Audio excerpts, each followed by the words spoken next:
Ladies and gentlemen, a new snapshot for Minecraft Java Edition 1.16, the Nether update, has been released. Here is Snapshot 20w22a, bringing you a new celebratory dance for Piglins, new rendering technology for translucent objects, a whole bunch of villager fixes, and many other bug fixes. My name is slicedlime. I'm here to guide you through all the changes in this snapshot. Let's start with the mobs, shall we? Piglins now sometimes dance in celebration of a completed hunt. When they have finished hunting a hoglin and won the battle, there is a small chance that they will randomly start dancing. Hoglins also had a bug where they would immediately see and attack a player even if that player was invisible. That bug has been fixed in this version.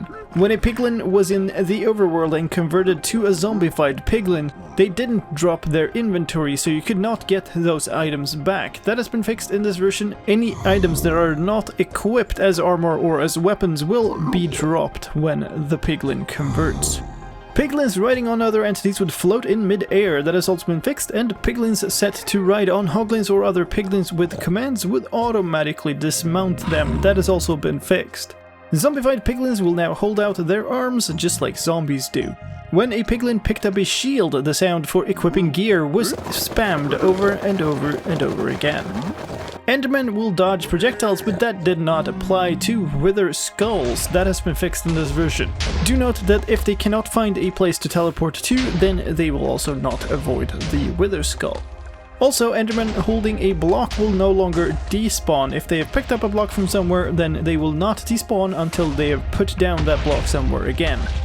Other fixes for persistence. Zombified villagers converted from villagers could sometimes despawn despite not being supposed to. And when a villager is struck by lightning, and that villager has some experience, which means that they have been traded with at least once, then it will convert to a witch that will no longer despawn. This means that your villagers can no longer be hit by lightning and then vanish without a trace. A bunch of fixes and tweaks have been done to how villagers manage their work and workstations. They will no longer try to work at the same workstation, and if more than one villager is available for any given workstation, then the villager with the most experience in that profession will now take claim of that workstation. That means you will no longer have the problem where a workstation is given up by one villager and then stolen by another villager. They will also now have to walk all the way to the workstation before they can get that profession and work there, and they can no longer claim workstations at night or during raids. While they are within 16 blocks of their workstation, they will also keep making sure that that workstation is valid. That is, it hasn't been removed or moved. Fix has also been done to a problem where villagers would wake up in the middle of the night and walk away from their bed. And farmer villagers would not farm at all unless they had seeds in their inventory. That bug has been fixed in this version. The experience bar shown in the villager screen will now properly match the amount of required experience for leveling a villager up from apprentice to journeyman. More mob fixes. Bees inside of a nest or hive will now continue growing up and continue having time pass on their breeding timer. Short mobs will no longer drown when they are just below the surface of the water, and the rules for zombie reinforcement spawns are now the same as normal spawns. That means that they can no longer spawn on glass, and they will no longer spawn in high light levels.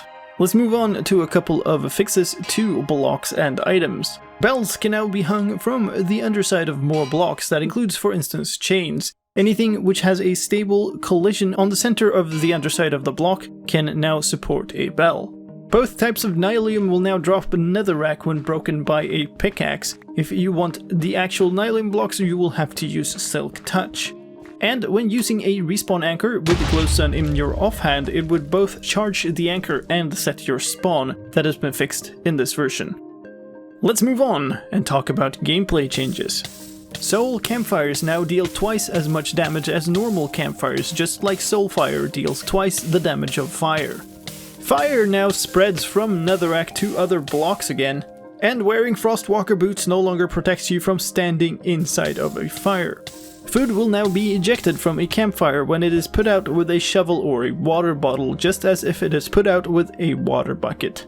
and blackstone can now be used to repair stone tools and weapons in an anvil. Redstone wire block states will now update correctly when updated by a block moved by a piston or when set with commands. Redstone dust can no longer be toggled between a cross and a dot if you are in adventure mode and you do not have the permission to build. And observers will now properly see when a tree grows leaves in front of it. Players can no longer mount another entity like a minecart, a horse, or a boat when the crouch key is held down. This is because you would immediately get desynced because crouch normally exits a mounted entity. And throwing an ender pearl while mounted would in certain situations not teleport you, that is also fixed. Lily pads could be placed despite there being an entity in the way, that is fixed in this version. When clicking with a sword or a trident on the ground in creative mode, your position would get constantly reset, that is fixed in this version. And sometimes when you ran into a block with a space underneath it, you would be forced into crawling, that is also fixed. Couple of fixes for growing things. Giant fungi would replace waterlogged blocks when growing, that is fixed in this version. And large trees will now grow in the location of the sapling once again. Compasses and clocks would work despite being in a trading interface, that is fixed in this version. There's a new death message when you were killed by a wither skull, that is, player name was shot by Wither's Skull.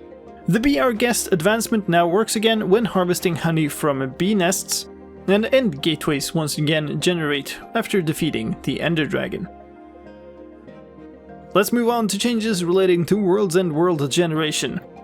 In the snapshot from last week, structures from upgraded worlds were not recognized as valid structures, so you would not get spawns in them. That has been fixed in this version. Despite having a fixed world seed, loot in loot chests would be completely random. That is fixed in this version. And a bunch of problems have been fixed where structures would spawn intersecting each other. The worst cases of this was that dungeons, ocean ruins, and fossils could overwrite the end portal. That has been fixed in this version, and as a side effect of this, if you find two intersecting dungeons, then both spawner blocks will now be there. One thing to note here is that these changes to world generation have caused the dungeons to move around. You can no longer find them in the same locations as in previous versions. A number of fixes have also been done to structure generation in the Nether. That means basalt columns no longer generate inside of Nether fortresses, and the basalt pillars will now reach down all the way into the lava rather than stopping one block above. The wart blocks, shroomlights, and vines will no longer replace some of the stems of the large Nether fungi. And finally, with worlds, spruce generation was broken and could generate far too small or far too large trees. That has been fixed in this version. Changes to visuals in this version include the introduction of a new rendering technology for transparency. This does come with some risk. If it doesn't work on your machine, then please file a bug on the Minecraft bug tracker and make sure to include the model and make of your graphics card. The purpose of this technology is to make several transparent objects behind each other show up properly. It does not fix all of the problems, but will fix many of the problems. A bunch of other visual fixes have been done too. Light sometimes didn't propagate across chunk borders. That is fixed in this version. And if you put a fox into a spawner block, then the fox now properly renders inside of the block. Items are no longer invisible when being picked up. Text on signs will no longer stop rendering, and the enchantment glint now works even when you are sitting in a boat. When another player on a multiplayer server is riding a pig or a strider, you will now properly see that pig or strider move, and the texture of the leg of the Zombified Piglin has been fixed. In addition to this, a number of fixes for hand animations sometimes playing when they shouldn't. For user interface fixes, there is a fix for a problem where any messages or commands that you send while you were in bed didn't get remembered in the history. That is fixed in this version. A fix has also been done to text in tooltips that now properly renders above other text in the user interface. And a couple of fixes have been done for right to left text rendering. The Minecraft logo has been updated in the end poem, and Ecuadorian Spanish is now a supported language. Let's move on to technical changes, and let's start by talking about data packs. The game will now detect critical data pack issues like missing required tags and prevent a world from loading with broken packs.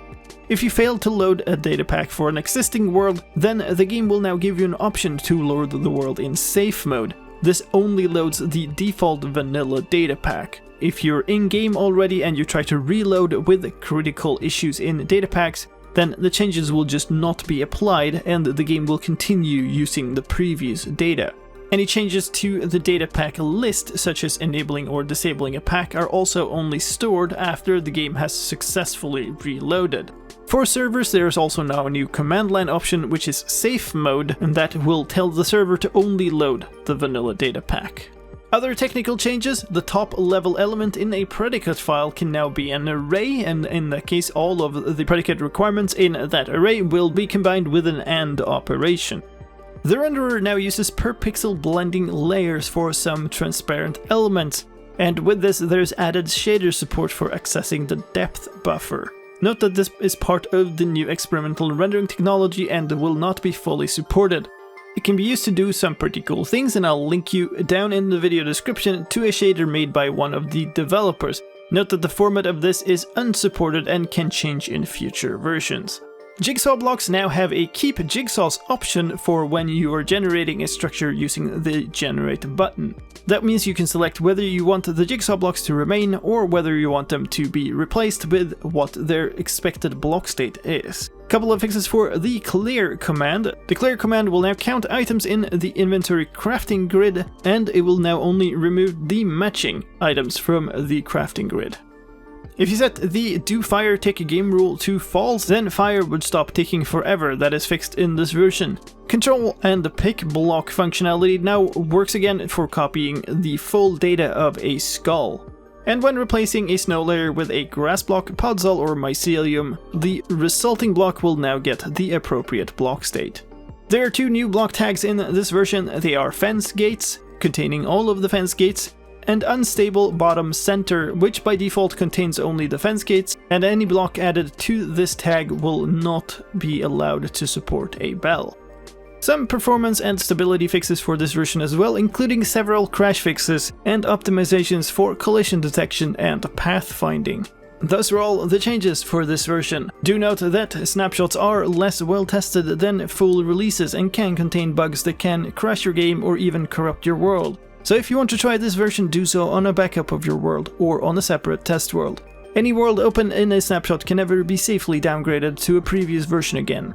If you want to try it out and you don't know how to, then click on the link on the card on the video right now or in the link in the video description to take you to a video tutorial about how to get and play a Minecraft snapshot. That was all I had for you this time. I hope you found this update video useful, and if you did, please help me out in return, leave a like and share it with your friends. If you want to stay up to date with all the latest Minecraft news, then please subscribe to this channel, where I make update videos for every new snapshot, pre-release and release of Minecraft. And don't forget to hit the bell icon and select all to get notified when new videos are out. My name is slicedlime, thank you for watching, and I'll see you next time.